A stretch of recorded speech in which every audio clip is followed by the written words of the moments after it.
My father, Richard Bennett, spent 37 years as Senior VP of Operations at Meridian Industrial Solutions. He made $340,000 annually, drove a leased Mercedes S-Class, and belonged to the West Shore Country Club where membership cost $85,000 initiation plus $12,000 yearly dues. He built his identity on corporate hierarchy, executive status, and the carefully curated image of success. I'm Marcus Bennett. I'm 32 years old. For the past decade, my father introduced me at family gatherings the same way. This is Marcus. He does government work. Data entry, I think. He wasn't entirely wrong. I did work for the government, just not the way he imagined. The disappointment started early. I graduated from MIT with a degree in aerospace engineering and cryptographic systems. Dad attended my graduation but left before the reception when he learned I'd accepted a position with a minor government contractor, instead of Boeing or Lockheed Martin's corporate headquarters. Government work, he said with visible distaste. Marcus, I raised you for executive leadership, not middle management bureaucracy. It's interesting work, Dad. Interesting doesn't build legacy. Where's the corner office? Where's the executive parking spot? He shook his head. Your cousin James just made partner at his law firm.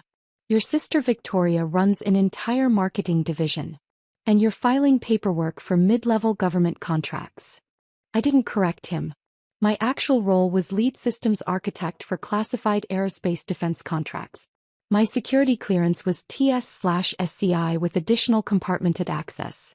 The minor government contractor was actually my own company, Archon Systems Integration, which I'd founded at 24 with two MIT classmates. We started small. A $2.8 million contract for navigation system integration. Then $8.3 million for communications encryption. By year 3, we'd secured a $47 million multi-year contract for satellite defense systems. By year 7, our annual government contracts totaled $186 million, and we'd expanded into aerospace consulting for 3 Fortune 100 companies. Last year, Archon's total valuation hit $340 million. I owned 73% of the company outright. But Dad never asked about my work.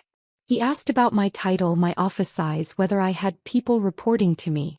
When I mentioned I had a team, he assumed I meant a small group of fellow data entry clerks. At family gatherings, the contrast was constant and deliberate. Victoria's division generated $15 million in new business this quarter, Dad announced at Christmas dinner 2 years ago. She's being considered for VP of Marketing. And James just closed a merger worth $40 million. His firm is making him equity partner. Mom beamed. We're so proud. Dad turned to me. Marcus, how's the government job? Busy. Good projects. Still doing data entry? Something like that. Well. He sighed like I was a disappointment he'd learned to tolerate. Steady work is respectable, I suppose. Not everyone can handle executive pressure. Victoria smirked into her wine glass. James, my cousin, just nodded sympathetically like I was someone to be pitied. The turning point came 6 months ago.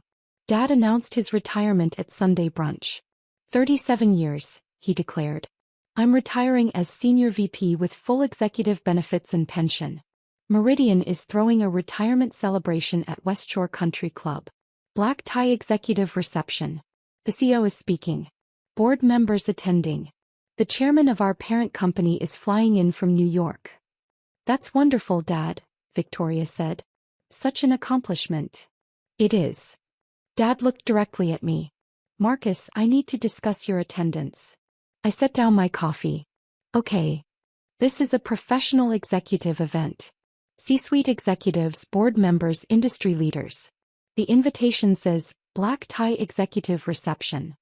There's a difference between professional achievement and showing up. Mom touched his arm. Richard. I'm being honest, Patricia. Marcus works in data entry for a government contractor.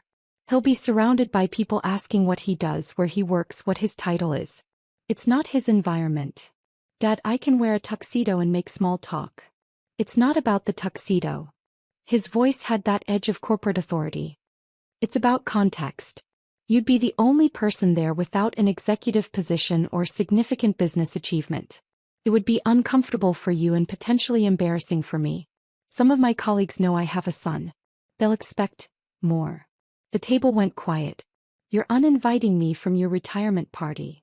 I'm suggesting your attendance would lower the standard of the event. These are people I've worked with for decades. I don't want to spend my retirement celebration explaining why my son does data entry. Victoria looked at her plate. James studied his napkin. Mom's face was tight. I understand, I said calmly. Good. Dad looked relieved. This is business, Marcus. Nothing personal. When you reach a certain professional level, these things matter. I nodded. I won't attend. Thank you. I appreciate your understanding. What Dad didn't know was that I'd already received my own invitation to his retirement party.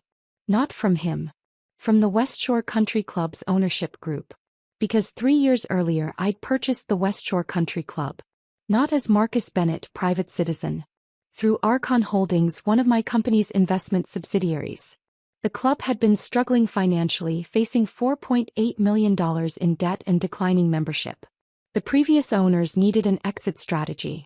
My investment firm bought it for $8.2 million, restructured the debt, upgraded the facilities, and turned it into a profitable asset. We kept the original management, maintained membership standards, and nobody knew the ownership had changed except the board, the management, and the legal team. My father had been paying his $12,000 annual dues to my company for 3 years. He'd been dining at my restaurant, playing golf on my course, and networking in my lounges while calling me a disappointment. The irony was something I'd chosen to keep private. He'll know. The day after Dad uninvited me, I called my head of security at West Shore. James, I said. I need to discuss the Bennett retirement reception. Sir. Evening of the 24th. We've got the Platinum Lounge reserved, full catering, valet service. Your father's company booked it 8 weeks ago. I'm aware. I need you to personally handle entrance management that evening. Of course. Any specific concerns? Richard Bennett is the guest of honor. He'll be arriving around 6:30 p.m. When he tries to enter the Platinum Lounge, I need you to stop him. There was a pause. Sir. The Platinum Lounge is owner-reserved space. My father doesn't know I own the club. He's about to learn. When he arrives, inform him that the Platinum section requires owner authorization for entry.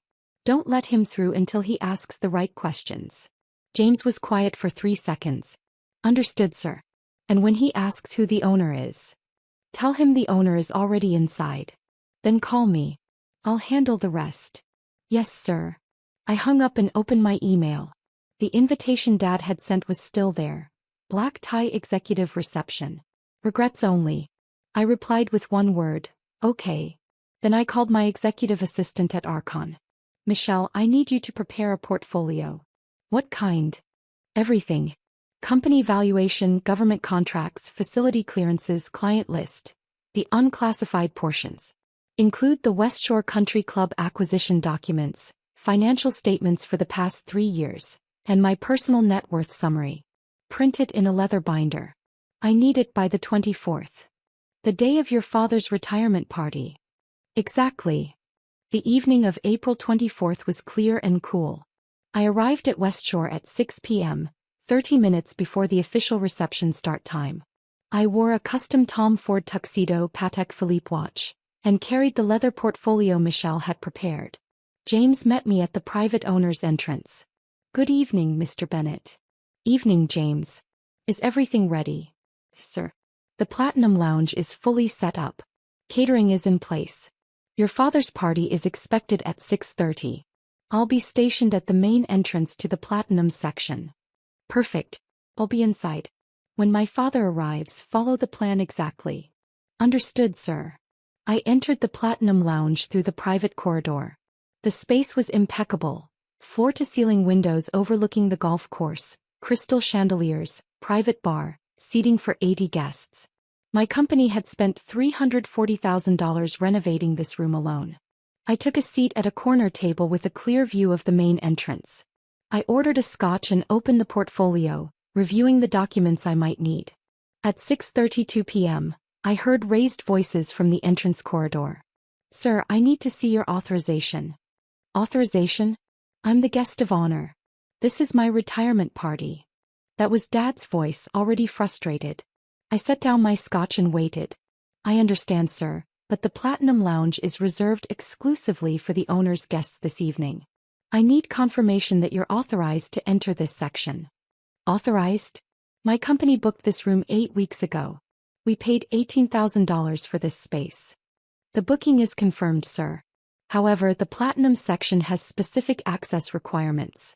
Club ownership has reserved this area for tonight. I need to verify your authorization. This is absurd. Dad's voice was getting louder. I've been a member of this club for 15 years. Do you know who I am? Yes, Mr. Bennett. You're tonight's honoree. However, club policy requires. Get your manager. Get the club president. This is outrageous. James remained calm. Sir, I'm following owner instructions directly. The owner of West Shore Country Club has reserved this section. If you'd like entry, I need to confirm you're on the authorized guest list. There was a dangerous pause. Who owns this club? The ownership information is private, sir. However, the owner is currently inside the Platinum Lounge. Would you like me to inquire about your authorization? Yes. Immediately. I heard James speak quietly into his radio. Security to owner. Mr. Richard Bennett is at the Platinum entrance requesting authorization. I stood, straightened my jacket and walked toward the entrance. The portfolio remained on my table. I wouldn't need it yet. The corridor opened into the entrance foyer. Dad stood facing James, red-faced and furious.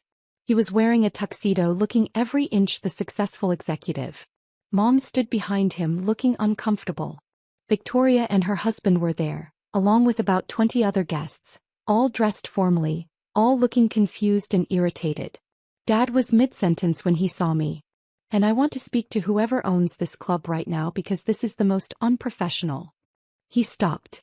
His face went through 3 expressions: confusion, recognition, and dismissal. Marcus, what are you doing here? I told you not to attend. I smiled politely. Hello, Dad. Victoria. You weren't invited, Dad said sharply. This is an executive event. I'm aware. Then why are you here? And why are you inside the Platinum Lounge? He turned to James. This is my son. He's not authorized to be here either. He works in government data entry. James looked at me. I gave him a small nod. Mr. Bennett, James said carefully. This is Marcus Bennett. He owns West Shore Country Club. The corridor went completely silent. Dad stared at James. What? Marcus Bennett is the owner of this facility. He purchased it 3 years ago through Archon Holdings.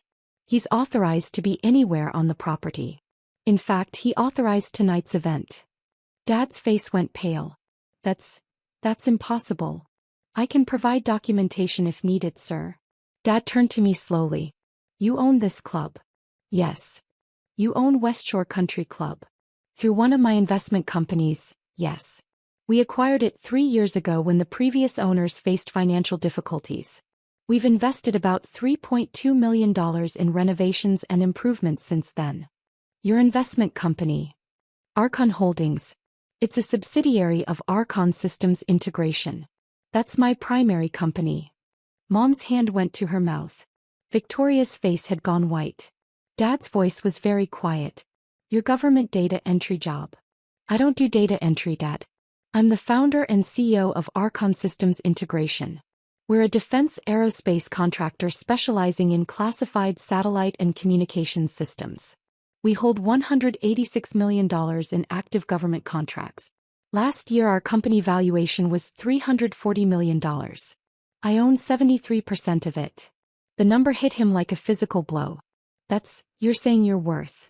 Personally, about $248 million, not including real estate holdings and other investments. Including this club, which we purchased for $8.2 million and is now valued at approximately $11.7 million. Dad grabbed the wall for support. You've been paying your membership dues to my company for 3 years, I continued calmly. The $12,000 annual fee the restaurant charges, the golf course fees. All of it. You've been dining at my restaurant, playing on my golf course and networking in my facilities while telling everyone I do data entry. I didn't know. You never asked, Dad. You asked about my title, my office size, whether I had a corner window. You never asked what I actually do. You assumed. And when your assumption made me seem disappointing, you stopped asking altogether. Victoria found her voice. Marcus, we had no idea. Of course you didn't. Because none of you wanted to know. Dad introduced me as government data entry for 10 years. At family dinners, at Christmas, at every gathering, I was the disappointment. The one who didn't meet the executive standard. Dad was shaking his head. But you never corrected me. You never said. I said I had interesting work. I said my team was growing. I said we had good projects. You heard what you wanted to hear. Why didn't you just tell me? I looked at him for a long moment. Because I wanted to see if you'd ask. If you'd show interest in my life beyond measuring it against your corporate hierarchy. You never did. For 10 years you never once asked about my actual work. You just assumed I'd failed to meet your standards. Mom was crying now. Marcus, we're so sorry. And 3 days ago, I continued, you uninvited me from your retirement party because my attendance would lower the standard and embarrass you in front of your executive colleagues. You were worried someone might ask what I do and you'd have to explain your disappointing son. Dad's voice was barely a whisper. I didn't know. You didn't want to know. I turned to James. Please escort Mr. Bennett and his guests into the Platinum Lounge. They're authorized for tonight's event. It's his retirement party. He should enjoy it. Yes, sir. I started walking back toward the lounge. Marcus, wait. I stopped but didn't turn around. Your retirement celebration starts in 15 minutes, Dad. The CEO of your company is about to arrive. The board chairman is flying in from New York. You worked 37 years for this moment. Don't waste it. But I need to apologize. You need to celebrate your retirement. We'll talk later. Or not. Right now you have guests arriving. I walked back into the Platinum Lounge. Behind me I heard James quietly directing Dad's guests inside. I returned to my corner table, picked up my scotch and waited. The next hour was fascinating. Dad's colleagues arrived. The CEO of Meridian Industrial Solutions, the board members, the chairman from New York. They entered the Platinum Lounge and within 10 minutes, 3 of them had approached my table. Marcus Bennett? Tom Hargrove, CEO of Meridian. He extended his hand. I didn't realize you'd be here tonight. I shook his hand. Richard Bennett is my father. It's his retirement party. Of course, but I meant, your company does exceptional work. We've been trying to get a meeting with Archon Systems for 6 months. Our aerospace division has a project that could benefit from your cryptographic expertise. We can arrange a meeting. Have your people contact my office. He nodded enthusiastically. Absolutely. And I have to say this facility is remarkable. The renovations you've done are extraordinary. Best private club in the state. Thank you. He glanced toward where Dad stood, pale and shaken, surrounded by well-wishers who didn't yet understand what had happened. Richard never mentioned his son owned the club. I don't think he knew. Tom Hargrove's eyebrows rose.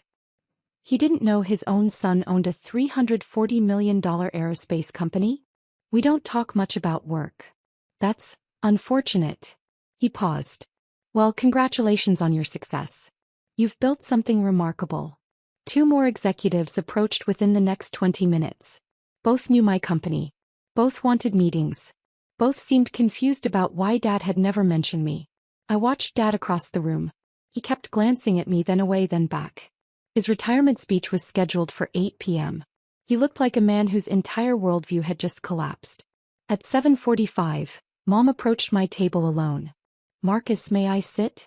Of course. She sat carefully, her hands folded in her lap. I don't know what to say. You don't need to say anything, Mom. Yes, I do. Her voice cracked. We failed you. Your father and I both. We were so focused on what we thought success looked like that we couldn't see what you were actually building. You saw what Dad wanted to see. That's not an excuse. She wiped her eyes. You built an extraordinary company. You've achieved more than any of us imagined. And we made you feel small because it didn't fit our narrow definition of success. I never needed you to understand my work, Mom. I needed you to trust that I knew what I was doing. We should have trusted you. Yes. She was quiet for a moment. Your father's speech is in 15 minutes. He's terrified. He doesn't know what to say. He should give the speech he prepared. This is his night. His retirement. He earned it. After what he said to you. He spent 37 years building his career. That matters. Tonight should celebrate that. We can deal with our relationship later. Mom squeezed my hand. You're a better man than we deserved.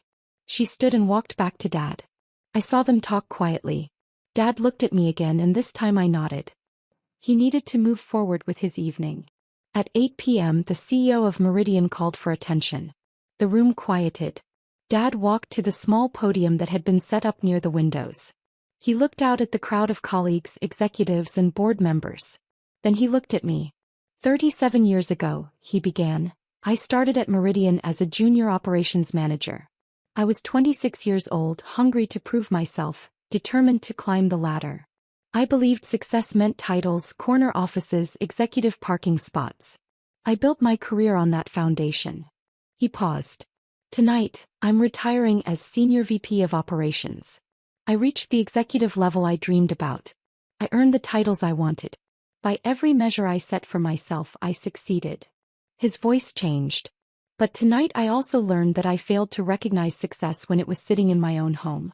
My son Marcus is in this room. He's the owner of this club. More importantly, he's the founder and CEO of a $340 million aerospace defense company. He built it from nothing while I told people he did data entry. The room was completely silent. For 10 years I measured his success by my standards.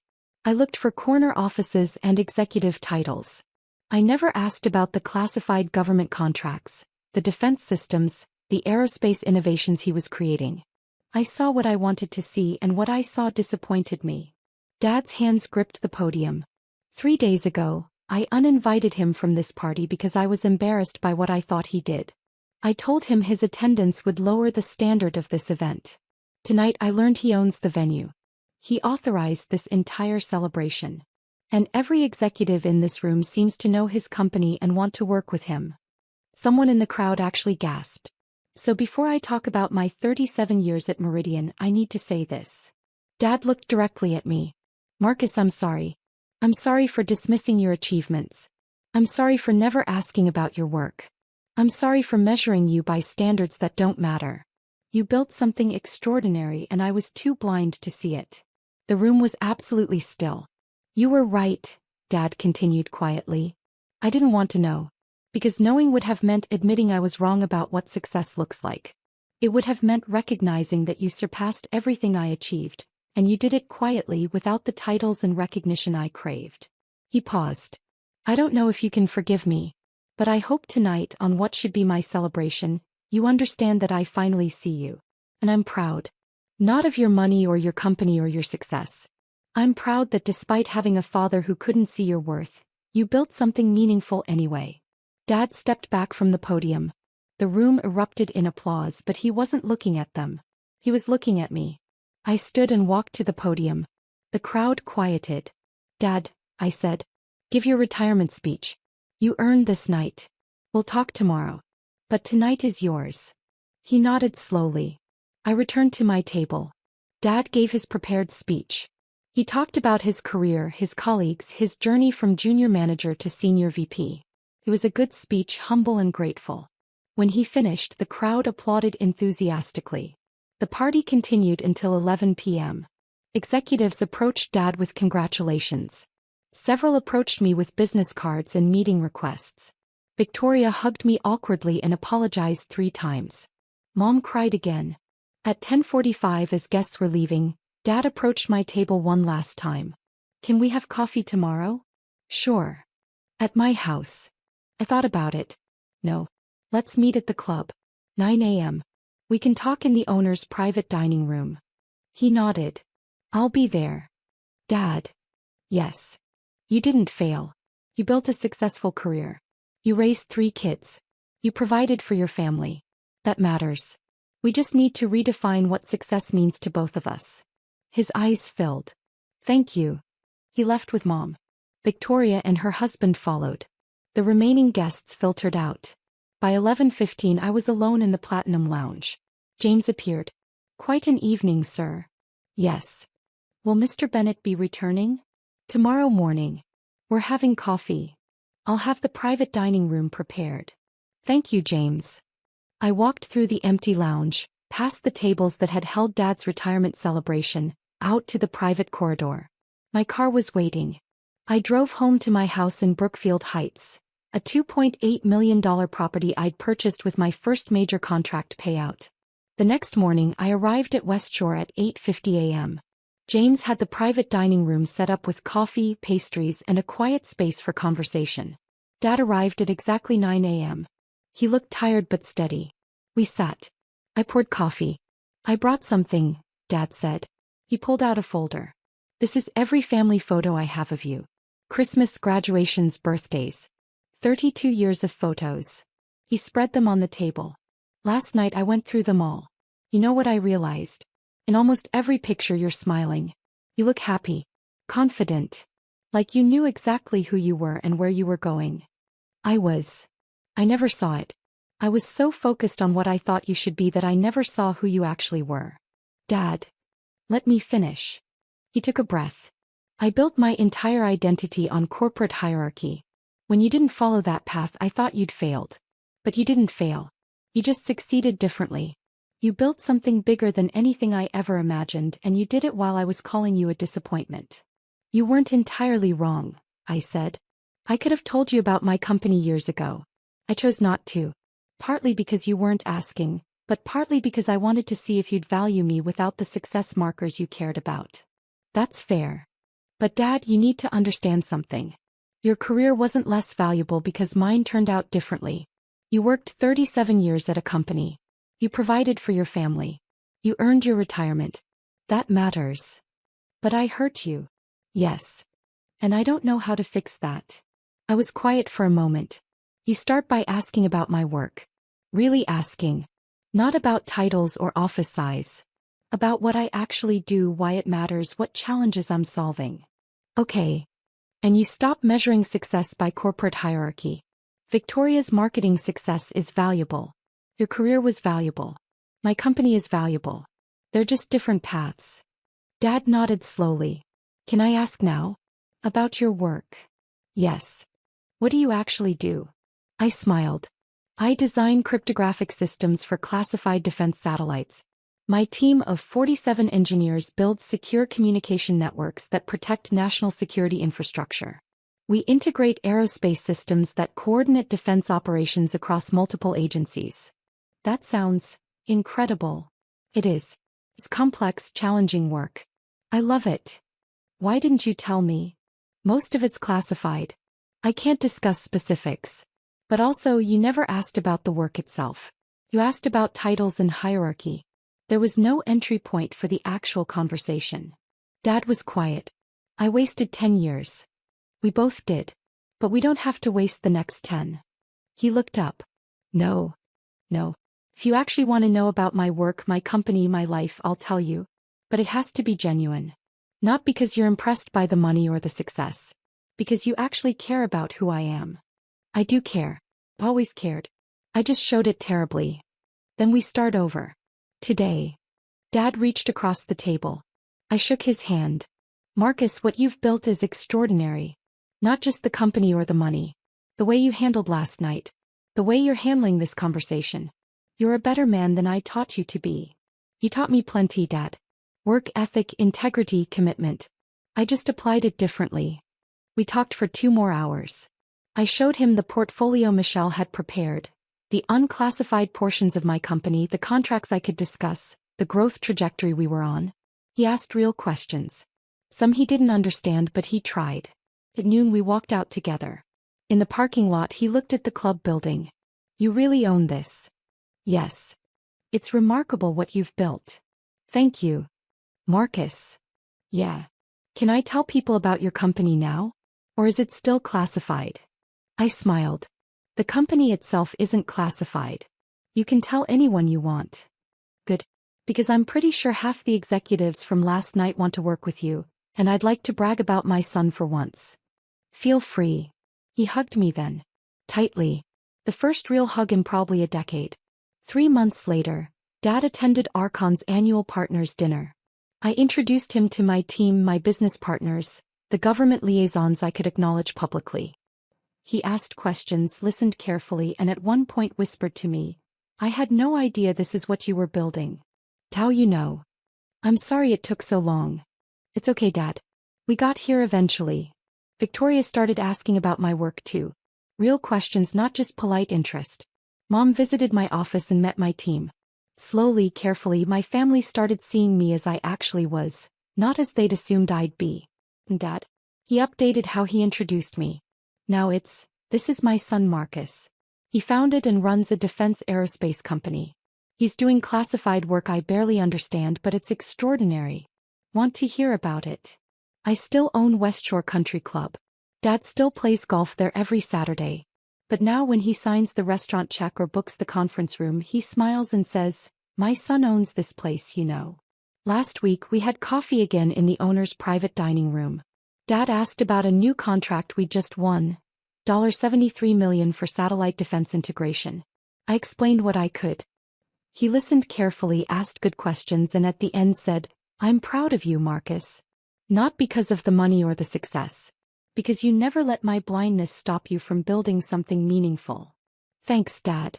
And thank you for not giving up on me after I gave up on you. You're my father. I wasn't going to give up." He smiled. "Even after I uninvited you from my own retirement party? Even then." We finished our coffee in the club I own, surrounded by the success I built, finally understanding each other after 10 years of missing the point. Sometimes the best reversals aren't about humiliation or revenge. Sometimes they're about finally being seen for who you actually are. And sometimes that's enough.